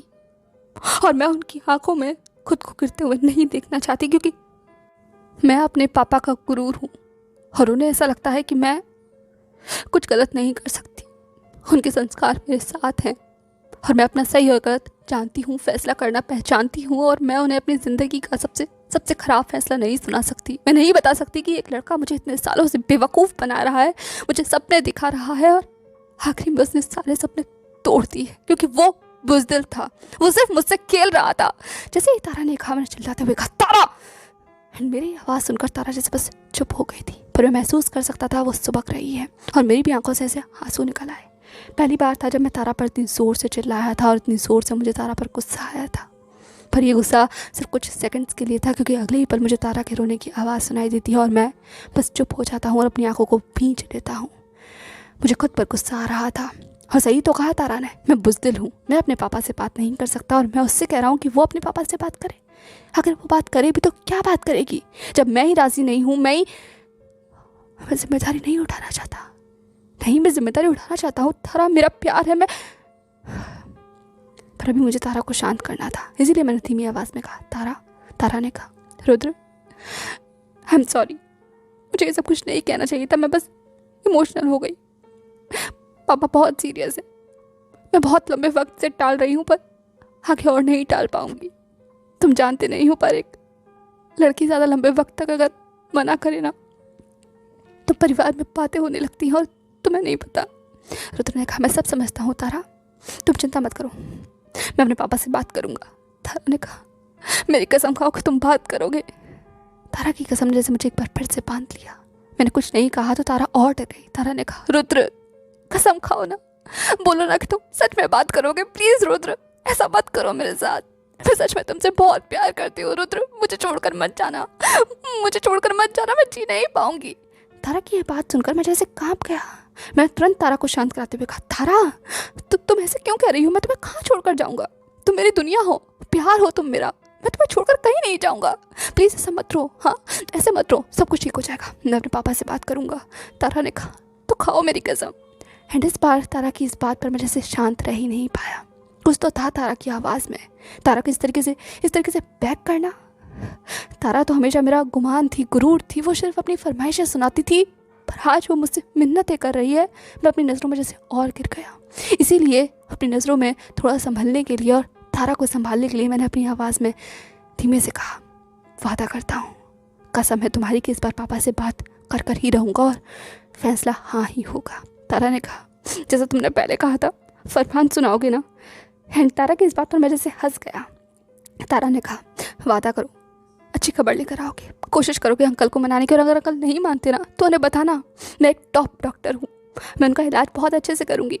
तुम जानते हो ना, लोग मुझसे कितनी दूर दूर से इलाज करवाने आते हैं। तारा की इस बचकानी बातों को सुनकर मैं जैसे बस हंस जाता हूँ। मैंने कहा, ठीक है डॉक्टर साहिबा, आपकी बहुत सारी बड़ाई करूँगा, फिर पापा मना कर ही नहीं पाएंगे। एंड वैसे भी उनकी उम्र हो गई है, उन्हें एक डॉक्टर परमानेंटली चाहिए होगा, तो तुम इससे बेहतर चॉइस कोई हो ही नहीं सकती। ये कहते हुए मैं भी हंस गया और तारा भी हंस गई। पर जैसे ही फ़ोन कटा, मेरे चेहरे पर एक मायूसी छा गई थी। आंखों में एक डर था जो और गहरा होता जा रहा था, और मेरे हाथ कांप रहे थे। मैंने अपने उन कांपते हुए हाथों से ही अपनी टेबल की तरफ रखे हुए मेरे और तारा के फ़ोटो फ्रेम की तरफ देखा। वही फ़ोटोग्राफ जो बहुत सालों से मेरी इसी मेज़ पर है, जैसे तारा मेरी दुनिया है। इस फोटोग्राफ में बहुत कुछ समाया हुआ है। ये हमारी पहली डेट का फोटोग्राफ है। एंड जितना प्यार इस फोटोग्राफ में अब था, उतना ही प्यार अभी भी है। पर मेरी चुप्पी, मैं खामोश था और पापा सिर्फ मेरी तरफ देख रहे थे। पापा ने कहा, कुछ कहना चाहते हो? मैंने कहा, दरअसल पापा। पापा ने कहा, तुम कुछ कहना चाहो उससे पहले मेरे पास तुम्हारे लिए एक बात है। पापा की बात सुनकर मैं जैसे खामोश हो गया। मैंने पापा की तरफ देखते हुए कहा, पर मैं जो कहना चाहता हूँ वो बहुत ज़रूरी है पापा। पापा ने कहा, हाँ मैं जानता हूँ, और मैं भी जो कहना चाहता हूँ वो भी बहुत ज़रूरी है रुद्र। मैंने कहा, पापा ने कहा, तुम्हारे लिए एक रिश्ता ढूंढ लिया गया है। एंड ये बात सुनते के साथ ही मेरे को जैसे एक शॉक लगा हो, मेरा गला जैसे एक बार फिर से घुट गया हो। मैंने पापा की तरफ देखते हुए कहा, क्या? पापा ने कहा, हाँ, लड़की बहुत संस्कारी है, सुशील है, और सबसे ज़रूरी बात परिवार। पर पापा इससे पहले क्या है कुछ भी कह पाते, मैंने खड़े होते हुए कहा, बिल्कुल भी नहीं। पापा इस बात पर जैसे चुप हो गए और वो मेरी तरफ देखने लगे, और मैं झन्नाता हुआ पापा की तरफ मैंने थोड़ी तेज़ आवाज़ में कहा, बिल्कुल भी नहीं, मैं शादी नहीं करूँगा। पापा ने कहा, क्या? तभी माँ भी अंदर की तरफ आ गई थी। उनके हाथ में मिठाई का एक कटोरा था, शायद वो मेरे लिए ही लाई थी क्योंकि उसके अंदर दूध का कलाकंद था। पर फिलहाल मेरा ना ही तो कुछ खाने का मन था और ना ही माँ की तरफ देखने का, क्योंकि मैं सिर्फ पापा की तरफ देख रहा था। एक बार फिर कैसे वो फैसला सुना सकते हैं, वो भी इस तरीके से मुझसे बिना पूछे? और इस बात का क्या मतलब है कि परिवार? तभी एक पापा ने कहा, इस बात का क्या मतलब है रुद्र? नहीं मतलब क्या? मैंने पापा की तरफ देखते हुए कहा, नहीं मतलब नहीं, मुझे शादी नहीं करनी। पापा ने कहा, क्या? मैंने तुरंत अपनी बात को ठीक करते हुए कहा, मतलब मुझे उससे शादी नहीं करनी, जो मतलब मुझे शादी करनी है। पर तभी पापा ने कहा, कहना क्या चाहते हो रुद्र? तभी माँ ने भी कहा, आप दोनों शांत हो जाइए, इस तरीके से क्यों बिगड़ रहे हैं एक दूसरे पर, बैठकर बात कीजिए। तभी मैंने माँ की तरफ देखते हुए कहा, माँ मुझे ये शादी नहीं करनी। पापा जिससे भी शादी के लिए रिश्ता लेकर आए हैं, मैं उससे शादी नहीं करूँगा। माँ ने कहा, रुद्र बात तो सुनो। तभी पापा ने कहा, क्यों नहीं करोगे शादी? क्या तुमने कुछ और सोच रखा है? क्या तुम्हें अभी शादी नहीं करनी? तुम्हारी उम्र हो चुकी है। तभी मैंने कहा, क्या उम्र की बातें करते रहते हो पापा? उम्र हो गई है तो क्या? उम्र हो गई है तो इस बात का मतलब ये भी तो है कि मैं अपने फैसले ले सकता हूँ। अब मैं कोई बच्चा नहीं हूँ। एंड ये सब बोलते वक्त मेरी आवाज़ कितनी तेज़ हो गई थी इस बारे में शायद मुझे ही कोई अंदाज़ा नहीं था। पर जब मैं बोलकर चुप हुआ तो एक अजीब सा सन्नाटा वहाँ पसरा हुआ था और माँ और पापा सिर्फ मेरी तरफ देख रहे थे, और उनकी आंखों में कुछ ऐसे एहसास थे जिसने मुझे यह एहसास दिलाने पर मजबूर किया कि मैंने अभी क्या किया। मैं अपने माँ बाप पर चिल्लाया। सच में मैंने अपनी आवाज़ को ऊंचा किया, वो भी पापा के सामने। और वहीं दूसरी तरफ पापा जैसे बस चुपचाप मुझे ही देखने लगे, जैसे कि उन्हें भी धक्का लगा हो, और मानो जैसे अपने मुंह पर हाथ रख लिया। और उन दोनों का ही ऐसा एक्सप्रेशन मेरे लिए ऐसे रियलिटी को हिट करने जैसा हो। इसलिए मैं इस हकीकत को और नहीं देखना चाहता था और हड़बड़ाता हुआ कमरे से बाहर निकल गया, और माँ सिर्फ मुझे आवाज़ लगाती रह गई। पर मैं नहीं रुका, बिल्कुल भी नहीं रुका तब तक जब तक कि मैं दौड़ कर दूर नहीं पहुंच गया। मैं खाली सड़क पर था और हाँफ रहा था। बहुत लंबा दौड़ आया था मैं घर से या खुद से, और अब मैं सच में थक गया हूँ दौड़ते दौड़ते हर चीज़ से। और आखिर कितना दौड़ूंगा? कभी ना कभी तो ये रास्ता, ये सड़क खत्म होगी ना, और मुझे रुकना होगा।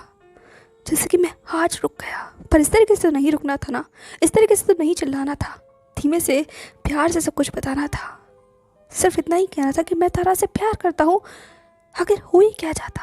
जैसे ही मैंने ये चीज़ सोची कि पापा का गुस्से भरा चेहरा मेरी आंखों के सामने आ गया, और वो चिल्ला रहे थे मेरे ऊपर, कैसे कैसे कह सकते हो तुम? क्या कहा तुमने? प्यार? अपने घर की सारी मान मर्यादा भूल गए हो? तुम्हें जरा शर्म नहीं आती ऐसी बात करते हुए? अपने भाई बहन पर क्या असर डालोगे? क्या सीखेंगे वो तुमसे? शिवांश छोटा है, वो तुम्हें अपना रोल मॉडल समझता है, और तुम ऐसी बातें कर रहे हो? प्यार करते हो? किससे प्यार करते हो? और कैसी बेगैरत लड़की है वो? हाँ, तुझे जरा शर्म नहीं है? पर इससे पहले कि पापा कुछ और कह पाते मेरी आंखें खुल गई, और मैंने बस अपने कानों पर हाथ रख लिया, क्योंकि मैं आगे और कुछ भी नहीं सुनना चाहता था। मैं नहीं सुन सकता कुछ भी तारा के लिए पापा के मुंह से। इससे रिश्ते और खराब हो जाएंगे, और मैं ऐसा नहीं चाहता। मैं बिल्कुल भी ये नहीं चाहता। मैं बस चाहता हूँ सब कुछ शांत हो जाए, तारा मेरे पास हो, पापा मेरे पास हो, माँ मेरे पास हो, शिवांश हो, दी हो, जीजा जी हो, सब हो, और सभी सब कुछ बस एक्सेप्ट कर लें। पर एक्सेप्ट तो तब करेंगे जब मैं कन्फेस करूँगा। पर कन्फेस मैं कैसे करूँ जब मैं हकीकत जानता हूँ, मैं अपने परिवार को पहचानता हूँ, मैं सब कुछ देखते हुए बड़ा हुआ हूँ, और मेरा family, they never accept me, they never, I mean, हमारी फैमिली में मैं बस उदास सा छत पर बैठा हुआ था, तभी किसी के आने की आहट महसूस हुई। मैंने पीछे मुड़कर देखा तो वहाँ माँ खड़ी हुई थी, और माँ को देखकर जैसे मैं डर गया, झेंप गया, और मैं खड़ा हो गया। वही दूसरी तरफ माँ सिर्फ मेरे पास आकर खड़ी हो गई थी, उनके हाथों में एक बार फिर से वही मिठाई का कटोरा था जिसे उसने मेरी तरफ बढ़ाते हुए कहा, खाओगे नहीं? तुम्हारी फेवरेट है। ये कहते हुए वो मुझे देख रही थी और मैं नजरें चुरा रहा था क्योंकि मैं आज नज़रों में गिर गया था। मैं माँ पर चिल्लाया और ये बात कहीं ना कहीं जैसे माँ समझ गई थी, इसीलिए उन्होंने मेरे बालों को सहलाते हुए कहा, इतना ज़्यादा भी दुख में डूबने की ज़रूरत नहीं है, कोई बात नहीं, कभी कभी ऐसा हो जाता है। जैसे ही माँ ने कहा कि मैंने माँ को गले लगाते हुए कहा, आई एम सॉरी माँ। माँ ने कहा, रुद्र। पर मैं माँ को जैसे और खींच लेता हूँ अपनी बाहों में, और माँ को भी जैसे मेरी बेचैनी समझ आ गई थी, इसीलिए उन्होंने भी मुझे और ज़्यादा अपनी बाहों में खींच लिया। और जब भी माँ मुझे इस तरीके से गले लगाती थी मुझे ऐसा लगता था कि मैं फिर से एक छोटा रुद्र बन गया हूँ। वही रुद्र जिसे सारी दुनिया का सुकून सिर्फ माँ की बाहों में ही आता है, जो सबसे डरता है लेकिन उसकी माँ है तो रुद्र को कुछ और नहीं चाहिए, उसे कुछ नहीं चाहिए, सिर्फ माँ। और मैं जैसे अपनी आंखों को खोल लेता हूँ क्योंकि माँ ने फिर से मेरे बालों को सहलाते हुए कहा, क्या हुआ है रुद्र, इतना परेशान क्यों हूँ? हाँ क्या हुआ है बच्चा, तुम तो पहले ऐसे कभी भी नहीं थे। मैंने तुरंत माँ से अलग होकर उनकी आंखों में देखते हुए कहा, आपका रुद्र अकेला हो गया है माँ, अकेला हो गया है। जैसे ही मैंने कहा और मेरी आंखों में आंसू माँ ने देखे, माँ जैसे सकपका गई। उन्होंने तुरंत मेरे चेहरे को अपने हाथों में लेते हुए कहा, हे क्या हुआ है बेटा, तुम मुझसे कुछ भी कह सकते हो, इस तरीके से मायूस मत हो, कोई बात नहीं, मुझे बुरा नहीं लगा और नहीं पापा को लगा है बुरा, वो बस थोड़ा सा चौंक गए थे हम दोनों, क्योंकि तुम आज से पहले कभी इस तरीके से बोले नहीं ना। पर कुछ हुआ है, बताओ बेटा, तुम कुछ भी कह सकते हो, कमन क्या हुआ है मेरे बच्चे को, बोलो क्या हुआ है तुम्हें। एक तो माँ की भी घबराहट जैसे बढ़ रही थी, उनका डर था आंखों में मैं पढ़ सकता था। और मैं इतना ज़्यादा बदतर नहीं हूँ कि मैं अपनी माँ को डराऊँ, अपनी बेचैनी की वजह से, अपनी बुज़दिली की वजह से मैं अपनी माँ को इस तरीके से परेशान करूँ। इसीलिए मैंने मुस्कुराते हुए कहा, कुछ नहीं हुआ है माँ, वो मैं बस थक गया हूँ ना। माँ ने कहा, रुद्र। माँ जैसे मुझे वार्न कर रही थी कि मैं सच बोलूँ, पर मैं आखिर सच कैसे बोलूँ। इसीलिए मैंने माँ की हाथों को कसते हुए कहा, कुछ नहीं हुआ है माँ, सच में, पर बस थोड़ा सा चौंक गया था। माँ ने एक्चुअली पापा ने अचानक से कह दिया ना कि शादी। माँ ने कहा, तुम शादी नहीं करना चाहते अभी। मैं तुरंत माँ की तरफ देखते हुए कहा, ऐसा नहीं है माँ। माँ ने कहा, तो फिर क्या बात है रुद्र, शादी करना चाहते हो? मैंने कहा, माँ मैं करना चाहता हूँ पर। माँ ने कहा, पर? मैंने कहा, पापा अरेंज मैरिज कर रहे हैं। माँ ने कहा, तो इसमें कोई प्रॉब्लम है? मेरे और पापा की भी तो अरेंज मैरिज हुई थी ना, दीदी और जीजा जी की भी अरेंज मैरिज हुई थी, आज वो दोनों कितने खुश हैं, तो तुम्हें लव मैरिज करनी है क्या? जैसे ही माँ ने ये सवाल पूछा मैं बस चुप हो गया और मैं माँ की तरफ देखने लगा। माँ ने कहा, बोलो भी, क्या तुम्हें लव मैरिज करनी है? इस बात पर मैं जैसे कुछ कह ही नहीं पाया। माँ ने कहा, देखो अगर करनी भी है तो लड़की हमारे हिसाब की होनी चाहिए, हमें पसंद आएगी तभी हम बात बढ़ाएंगे आगे, वरना। जैसे ही माँ ने कहा जैसे मुझे एक उम्मीद की किरण नजर आई। मैंने माँ की तरफ देखते हुए कहा, लड़की आपको पसंद आई तो आप बात बढ़ाओ, मतलब लव मैरिज? तभी माँ ने कहा, मजाक कर रही हूँ, तुम जानते हो ना लव मैरिज वगैरह हमारी फैमिली में ये सब कुछ। माँ की बात जैसे मेरा दिल तोड़ गई थी। मैंने माँ की तरफ देखते हुए कहा, माँ वक्त आगे बढ़ रहा है, हम बड़े हो रहे हैं, और बड़े होते हुए बच्चे को क्या अपने जीवन साथी चुनने का हक नहीं है? मेरी इस बात पर माँ ने जैसे मेरी तरफ देखा हो। माँ ने कहा, ज़रूर हक है, बिल्कुल हक है, पर प्यार वगैरह ये सारी चीज़ें लंबे वक्त तक टिक नहीं पाती बेटा, और एक वक्त के बाद मायूसी। तब मैंने माँ की तरफ देखते हुए कहा, और अरेंज्ड मैरिज क्या लाइफ टाइम का इंश्योरेंस होती है माँ, या प्रॉमिस होती है? आप ऐसे कैसे कह सकती हैं कि अरेंज मैरिज टूटती नहीं है? माँ वक्त बहुत बदल गया है, हम लोग जिस सेंचुरी में रह रहे हैं वहाँ किसी भी चीज़ का कोई भी कंफर्मेशन नहीं है, गारंटी नहीं है, और प्यार एक खूबसूरत चीज़ है। तभी माँ ने कहा, तुम किसी से प्यार करते हो? मैं बोलते बोलते से चुप हो गया और माँ की तरफ देखने लगा, और माँ की चुप्पी और गहरी होने लगी। उनके चेहरे पर एक डर साफ नज़र आ रहा था, और मैं जैसे बस और ज़्यादा अपने आप में भिजता जा रहा था। माँ की आंखों का डर जैसे मुझे कुछ कहने पर मजबूर कर रहा था या फिर रोक रहा था, मैं समझ नहीं पा रहा था। और आखिरी में हम दोनों के बीच सिर्फ चुप्पी रही, और माँ की आंखों का डर वो मुझे रात में सोने नहीं दे रहा था। मैं सिर्फ करवटें पलट रहा था, सिर्फ हाँ यही तो कहना था मुझे, क्या ही हो जाता। माँ से कहता, कल सुबह पापा से कहता, और सब कुछ सुधर जाता, संवर जाता, पर मैंने कुछ नहीं कहा। मैं सिर्फ चुप रहा। क्यों चुप रहा? तारा को क्या जवाब दूंगा, क्या करूंगा मैं बोला क्यों नहीं? ये कहते हुए मैं अपने बिस्तर पर बैठ गया था और सिर्फ सामने की तरफ देखने लगा, क्योंकि नींद नहीं आ रही थी मुझे, घबराहट हो रही थी, घुटन हो रही थी, और मैं बस कमरे से बाहर निकल आया। पर जैसे ही मैं कमरे से बाहर निकला मैं और ज़्यादा चौंक गया, क्योंकि छत पर मुझे पापा खड़े हुए नजर आए। पापा रात के इस पहर मैंने तुरंत अपना फ़ोन निकाल कर टाइम देखा तो 3 बज रहे थे। 3? पापा 3 बजे? मैं बस जैसे छत की तरफ बढ़ गया था और खामोश बस पीछे खड़ा हो गया। पापा सामने खड़े हुए थे और शहर की तरफ देख रहे थे जो सोया हुआ था, और मैं सिर्फ पापा की तरफ देखने लगा। पता नहीं उन्हें कब मेरे आने का एहसास हुआ या मैंने कौन सी आहट की, पर तभी अचानक से पापा की आवाज़ सुनाई दी, अब वहीं खड़े रहोगे या यहाँ भी आओगे? पापा की आवाज़ सुनकर मैं जैसे सकपका गया था, पर आखिरी में मैं पापा के बगल में आकर जैसे खड़ा हो ही गया। हम दोनों ही खामोश थे, कोई कुछ नहीं कह रहा था और दोनों ही उस शहर की तरफ देख रहे थे जो सोया हुआ था।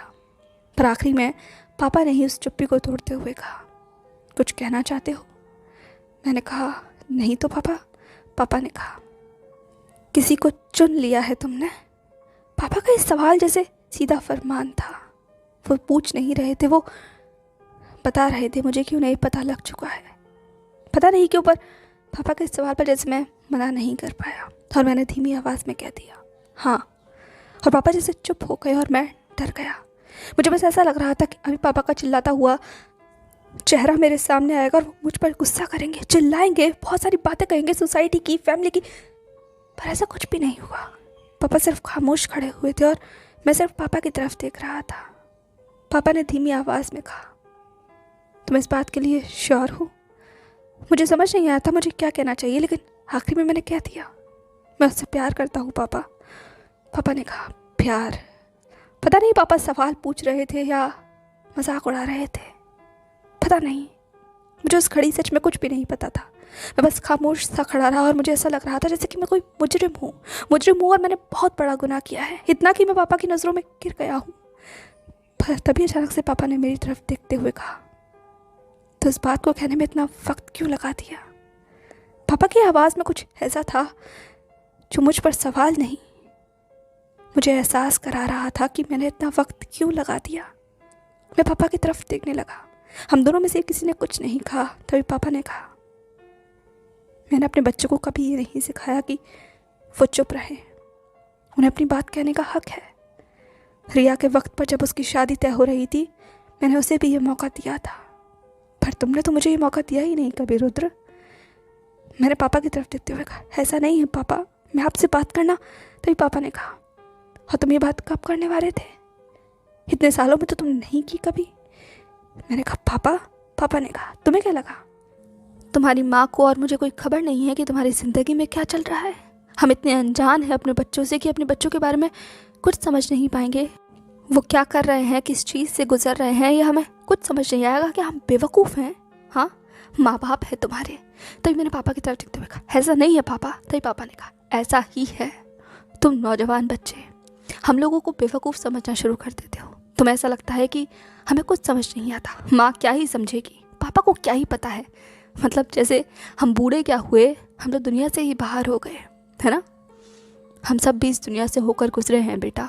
हमारी ज़िंदगी में भी ये मौका आया था जैसे तुम्हारी ज़िंदगी में आया है। वो बात अलग है कि वो दौर कुछ और था। हमसे हमारे माँ बाप पूछते नहीं थे, वो फैसला सुनाते थे। तभी मैंने कहा, और आप भी तो यही सुनाते हो ना पापा। मेरे इस बात पर पापा जैसे चुप हो गए और मुझे महसूस हुआ कि मैंने कुछ ज़्यादा ही कह दिया है। इसीलिए मैंने अपनी नज़रों को झुकाते हुए कहा, आई एम सॉरी पापा। पापा ने कहा, सॉरी तो शायद मुझे कहना चाहिए कि मेरे बच्चे मेरे बारे में ऐसा सोचते हैं। मैंने तुम लोगों को ऐसा फील कराया कि मैं तुम लोगों को कभी भूलने का मौका नहीं देता। ठीक है, तो पापा पूछ रहे थे या बता रहे थे, मुझे समझ नहीं आया, पर मैंने अपनी निगाहों को झुका लिया, जिसका मतलब साफ था कि आप ऐसा करते हो पापा। और पापा जैसे सकपका गए थे। उन्होंने अपनी निगाहों को चुराते हुए कहा, अगर तुम लोगों को ऐसा लगता है तो, पर मैं ऐसा कभी नहीं सोचता था। रिया तो कभी ऐसी नहीं थी, उसने तो बेबाक होकर मुझसे कह दिया कि पापा आप कोई भी फैसला करो, मुझे यकीन होगा। शिवांश ने भी कभी कोई शिकायत नहीं की, पर तुम हमेशा से ही ऐसे थे रुद्र, दोनों भाई बहनों में सबसे अलग। और इसीलिए मुझे तुम्हारे साथ इतनी सारी परेशानियाँ होती थी। मैं तुम्हारे साथ स्ट्रिक्ट इसीलिए रहता था ताकि तुम अपनी मन की बात मुझसे कह दो, पर तुम तो। ये कहते हुए पापा चुप हो गए और मैं सिर्फ नीचे की तरफ देखने लगा। तो पापा ने कहा, अच्छा ये सारी बातें छोड़कर ये बताओ, लड़की कहाँ की है? मैंने कहा, पापा वो एक्चुअली कॉलेज। पापा ने कहा, कॉलेज? मैंने कहा, मतलब हम लोग एक साथ एक कॉलेज में ही थे। पापा ने कहा, क्या? मैंने कहा, नहीं पापा, वैसा नहीं जैसा आप समझ रहे हो। मेरा मतलब तारा बहुत तारा बहुत कैपेबल है, she is a very talented girl. In fact she is a doctor. ये कहते हुए मैं तारा की बड़ाई करने लगा और पापा जैसे बस सिर्फ सुनने लगे। और मुझे पता नहीं क्या ही हो गया था, कौन सा कॉन्फिडेंस आ गया था मेरे अंदर। मैं पापा को सब कुछ बताने लगा। पापा ने कहा तो वो एक डॉक्टर है। मैंने कहा हाँ पापा वो एक डॉक्टर है, एंड इनफैक्ट वो इतनी ज़्यादा बढ़िया है कि लोग उसके पास दूर दूर से इलाज करवाने आते हैं। कहने को तो उसे सिर्फ 3 साल हुए हैं, लेकिन शी इज़ एक्सीलेंट। पापा ने कहा अच्छा तो और सुनाओ, कहाँ मिले तुम उससे और कैसे मिले? पापा का ये पूछना था और मेरा उन्हें सब कुछ बता देना। मतलब इतनी आसानी से मैं उन्हें सब कुछ बता रहा था जैसे कि मैं पापा से नहीं समर से बातें कर रहा हूँ। एंड हम दोनों के बीच की दूरियाँ कभी इतनी है ही नहीं। कभी मुझे पापा से बात करने में कोई परेशानी ही नहीं आई। मैं बस बोलता जा रहा था और पापा सिर्फ इंटरेस्ट से सुनते जा रहे थे। और जब बात खत्म हो गई तब मुझे रियलाइज़ हुआ कि मैं क्या कर रहा हूँ। मैं पापा को अपनी लव स्टोरी सुना रहा हूँ। आई मीन सीरियसली ये चीज़ ही मेरे अंदर डर पड़ने के लिए काफ़ी थी। मैंने पापा की तरफ देखते हुए कहा आई एम सॉरी पापा। पापा जैसे मेरी तरफ देखने लगे और उन्होंने कहा सॉरी किस बात के लिए? मैंने पापा की तरफ देखते हुए कहा मैं बस आई एम सॉरी ये सब कुछ शेयर करने के लिए। मैं कोई अपनी लव स्टोरी आपको नहीं सुनाना चाहता था। आई मीन मैं इतना शेमलेस भी नहीं हूँ। पापा ने कहा क्या सच में? एक लड़की के साथ इतने लंबे वक्त तक रिश्ते में रहने के बाद, ये सब कुछ छुपाने के बाद तुम ये कह रहे हो कि तुम शेमलेस नहीं हो? ये कहते हुए पापा टॉन्ट कर रहे थे या मेरे मज़े ले रहे थे, मुझे नहीं पता। मैं बस वहाँ खामोश खड़ा रहा और पापा ने मेरी तरफ देखते हुए कहा रुद्र। मैंने पापा की तरफ देखा। पापा ने कहा चीज़ें कहना इतना भी मुश्किल नहीं होता, खासकर माँ बाप से। हो सकता है कभी हमारे ख्यालात ना मिले, हम लोग एक दूसरे से नाराज़ भी हों, गुस्सा करें, चीख के चिल्लाए भी, जैसे कि तुम सुबह चिल्लाए। जैसे ही पापा ने कहा मैंने तुरंत अपनी निगाहों को नीचे झुकाते हुए कहा आई एम सॉरी पापा। पापा ने कहा नहीं, सॉरी कहने की ज़रूरत नहीं है, इसे मानने की ज़रूरत है। तुम्हें महसूस हुआ कि तुम गलत थे, यही मेरे लिए काफ़ी है। मैं बस यही कहना चाहता हूँ कि माँ बाप से चीज़ों को कहना चाहिए। मुश्किल होती हैं, हाँ हमें वक्त लगता है चीज़ों को समझने में, क्योंकि हम आज के ज़माने के नहीं हैं। आज का ज़माना भाग रहा है और हम चलने वालों में से हैं। पर यकीन मानो बेटा, माँ बाप सिर्फ आखिरी में बच्चों की खुशी ही चाहते हैं। हमें कुछ नहीं चाहिए, लेकिन हम ये सब कुछ लेके जाएंगे ही कहाँ? तुम सब खुश रहो हमारे जाने के बाद, हमें बस। तो मैंने पापा की तरफ देखते हुए कहा पापा आप कहीं नहीं जा रहे हो? पापा ने कहा जाना तो सबको है बेटा एक दिन, और वैसे भी अब मेरी और तुम्हारी माँ दोनों की उम्र हो रही है, हम दोनों ही बूढ़े हो गए हैं। तभी मैंने पापा की तरफ देखते हुए कहा पापा ऐसा मत कहिए, आपको तो भी बहुत कुछ देखना है, बहुत कुछ देखना है। शिवांश की नौकरी देखनी है, आई मीन उसकी भी तो। हाँ आई मीन पापा आप ऐसा मत कहिए, बस प्लीज़ ऐसा मत कहिए।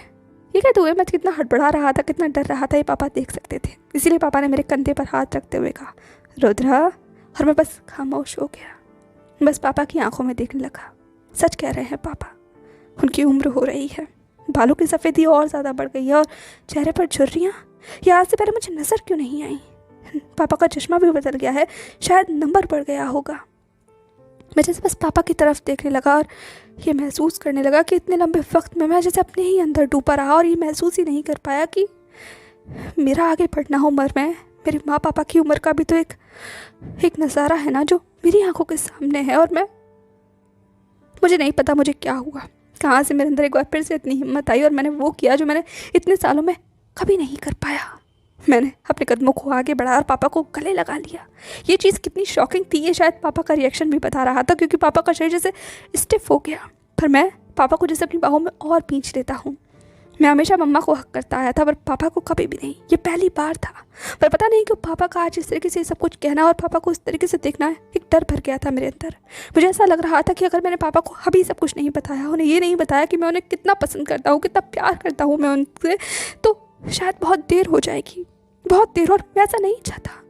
तारा मेरी दुनिया है, पर मेरे माँ और पापा ये भी मेरी दुनिया है, और मैं इन दोनों से भी बहुत प्यार करता हूँ, बहुत ज़्यादा। और ये बताना ज़रूरी है, कभी कभी बताना ज़रूरी है। पापा ने सही कहा, इसीलिए मैंने वही कहा जो मैं कहना चाहता था। मैंने धीमी आवाज़ में कहा आई लव यू पापा, I love you so much. I am sorry मैं आपसे कभी कह नहीं पाया। पर तेरे पापा ने कहा क्या बोल रहे हो, पागल हो गए हो क्या? ये सारी बच्चों की बातें हैं, छोड़ो मुझे, छोड़ो। ये कहते हुए पापा जैसे हड़बड़ाने लगे, पर मैं पापा को छोड़ने के लिए तैयार नहीं था, क्योंकि मैंने अपनी बाहों को और ज़्यादा कस लिया था। मैंने पापा की तरफ देखते हुए कहा मैं आपको नहीं छोड़ूंगा पापा, बिल्कुल भी नहीं। अभी आपने ही तो कहा बच्चों को माँ बाप से सब कुछ कहना चाहिए, तो आज मुझे कह लेने दीजिए ना। वैसे भी आज पता नहीं क्यों मैं बहुत पापा, बस आप ये बात ध्यान रखिएगा कि मैं आपसे और माँ से बहुत प्यार करता हूँ, बहुत ज़्यादा। तभी एक पापा ने कहा पर अभी तो तुमने कहा कि तुम तारा को पसंद करते हो। जैसे ही पापा ने कहा तो मैंने बस हंस कर कहा तारा को भी पसंद करता हूँ, पर आप दोनों को भी पसंद करता हूँ।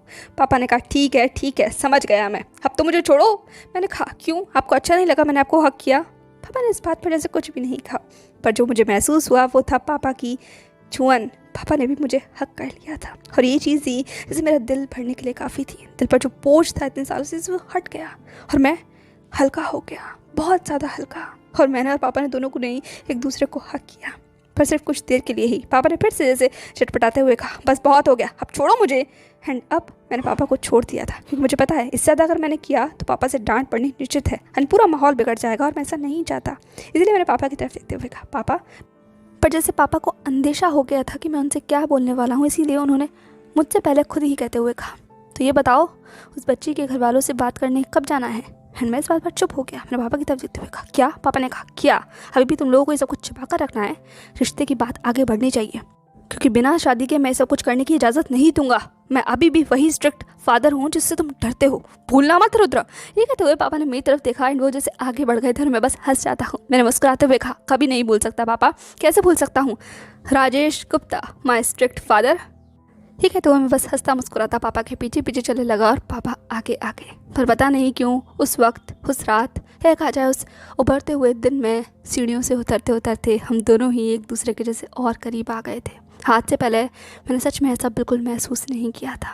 पापा, सच कहा पापा ने, इतना भी मुश्किल नहीं है कहना, इतना भी मुश्किल नहीं है कहना।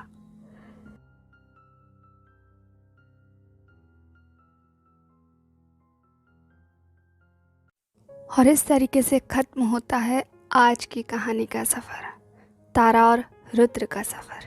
और कहानी के ख़त्म होते होते रुद्र को यह एहसास हो ही गया कि कभी कभी चीज़ों को कह देना ही शायद सबसे बड़ा मरहम होता है, और ना कहकर भी तो दर्द हमें ही होता है ना। तो चलिए आज की कहानी के सफ़र को यहीं ख़त्म करते हैं। आप ज़रूर बताइएगा कि आपको आज की ये कहानी कैसी लगी। वैसे तो ये कहानी मैंने लिखी है, पर कुछ कहानियाँ आपके पास भी होंगी जिन्हें आपको सुनाना होगा। तो यदि अगर आप भी अपनी कोई कहानियाँ सुनाना चाहते हैं तो डेफिनेटली आप मेरे साथ साझा कर सकते हैं। हो सकता है अगली बार आपकी कहानी यहाँ हो। तो कहानी साझा करने के लिए मैं डिस्क्रिप्शन बॉक्स में मैं अपना ईमेल एड्रेस दे दूँगी, या तो वहाँ, नहीं तो आप इंस्टाग्राम पर भी मेरे साथ शेयर कर सकते हैं। और अगर पसंद आई तो हो सकता है अगली बार आपकी कहानी हो जो यहाँ सुनाई जा रही हो। तब तक मैं मिलूँगी आपसे अगली बार यहीं इसी चैनल पर, जहाँ हम कहानियाँ सुनते हैं मेरे साथ।